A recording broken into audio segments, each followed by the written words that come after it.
Today is February 18th, so here is the February garden tour at Grayshire. Flowers in the garden, the fava beans are continuing to grow, which is good, and the garlic has gotten a little bit taller, but I'm going to hold off until fertilizing until maybe mid-March sometime. The kale still looking good. I did notice that some of the plants are starting to have little bitty signs of flowers coming up, which is pretty cool. This is my favorite kale plant by far. It's pretty cool. It has this one central stalk, and then it actually has three little stalks that come off from the bottom. And this is the only plant I have like this. Basically a 4-in-1 kale plant, which is pretty cool. And this is a red Russian variety. Did great over winter. And this is a dino kale or lacinato variety. So those are my two favorite varieties. I'll definitely be growing again this coming year. And then in the greenhouse, some more of our winter sowing seeds are coming up, and I do have some of the onions popping up. I also sowed some inside just to see if there's a big difference in germination. So here's what all those winter sowing seeds look like right now. Slowly but surely germinating. I have a few other things that we're doing around the property that I can show since there's not too much going on in the garden. So we had, when we moved in, 4 established fruit trees. One died last summer, unfortunately. I think they're about at least 20 years old, so that is kind of the lifespan for a lot of semi-dwarf fruit trees, which I think they are. So we're kind of embarking on expanding the orchard.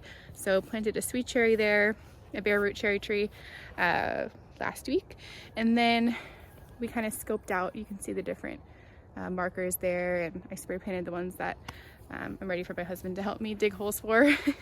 But overall we can fit, I think from what I measured out, like 15 to 18 different fruit trees back here, including the ones that we have.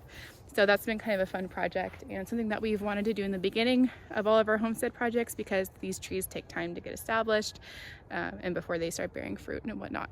So I have 2 more bare root apple trees and a peach plum tree hybrid, which I'm going to be planting today hopefully, and then also picking up another plum tree and an Asian pear tree from a local nursery, also bare root trees, this weekend to help with pollination of the plum trees and Asian pear trees that we already have.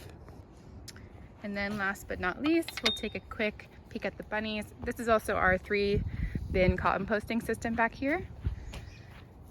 And then here is our rabbit tree.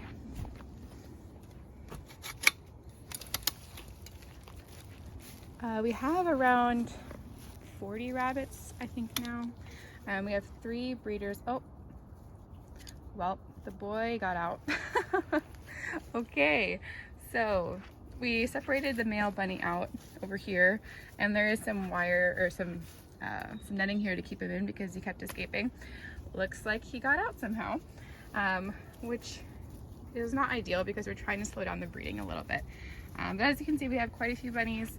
First litter that was born in November is now ready to be processed, so we'll probably be doing that this weekend. I've also got some seed starting going inside, so I have some peppers. There's sweet peppers and hot peppers, celery, which I need to thin out a little bit, but I've never done celery before, so excited about those. And then my daughter also sowed some celery seeds in this tray, and some onions indoor as well. And I just moved them down because their tops were getting a little crispy next to the light. So not the most perfect seed starting setup, but I just wanted to see kind of how those onions would do inside versus outside in the greenhouse. And then I also am trying something new this year. These are some dahlia tubers that I am waking up. I'm gonna try taking some cuttings from. So I put these in some very mildly damp soil about 2 weeks ago, and I got the first one just starting to eye up. So excited about trying that out as well. Okay. So that's what everything's looking like around the property in February. We'll see you in March.